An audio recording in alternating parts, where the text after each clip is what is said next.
Welcome back to Six Survival Diaries. As you all know, it's Velvet.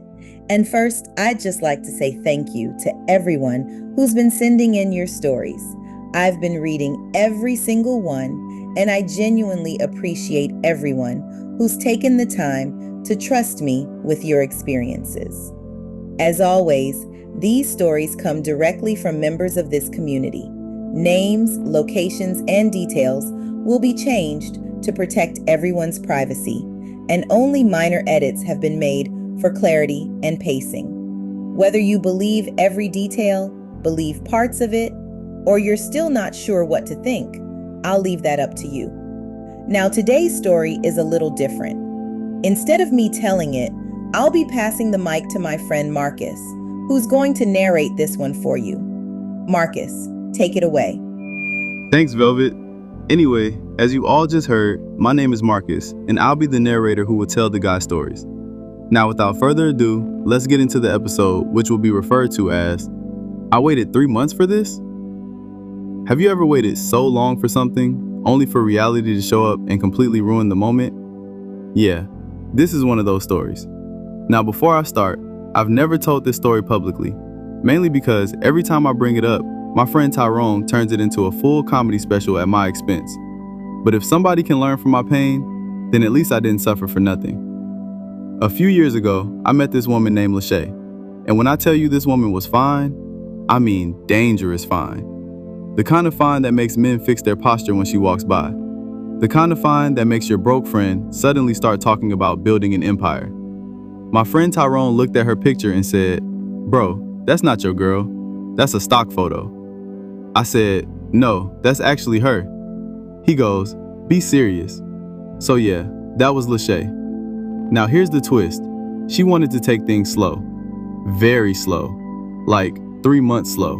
And I agreed immediately. Because when a woman like that says slow, you don't negotiate. You comply. So for 3 months, I did everything right. Good morning text, good night text. How was your day? I hope your auntie's appointment went well. I was locked in, emotionally disciplined, financially available, spiritually confused. Finally, the big night arrives. She agrees to come over. I go full hospitality mode. Clean the apartment, fresh sheets, candles, snacks, air freshener. My place looked like it was expecting company from the Property Brothers. She shows up, looking incredible, smelling good, at least from a distance. We're talking, laughing, watching a movie nobody's actually watching. You know how that goes. One thing leads to another, and the vibe starts shifting. I'm thinking, yeah, I waited 3 months for this. Worth it. Then I get closer. Too close. And suddenly, my brain does a complete reboot. Because I smell something. Not a normal smell. Not a, maybe something's off smell. I'm talking, pause the universe, call a meeting, investigate the situation, kind of smell. I froze.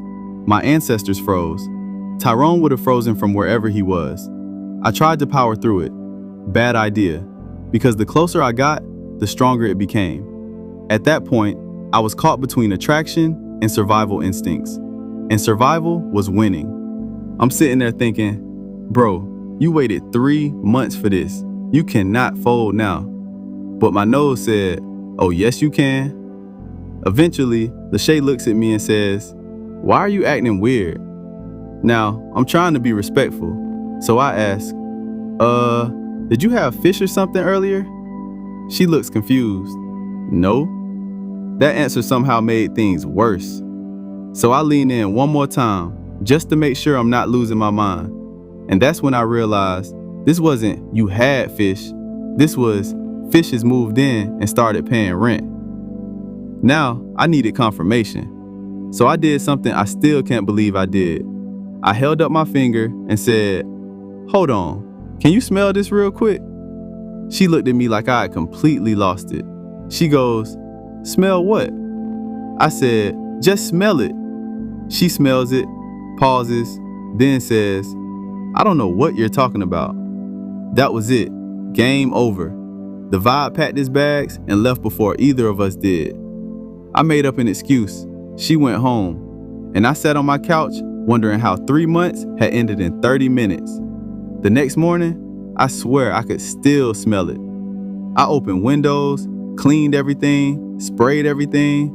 Nothing helped. At that point, my apartment felt haunted by disappointment. Later that day, Tyrone calls. So, how'd it go? I just sat there because there wasn't a short version of that story.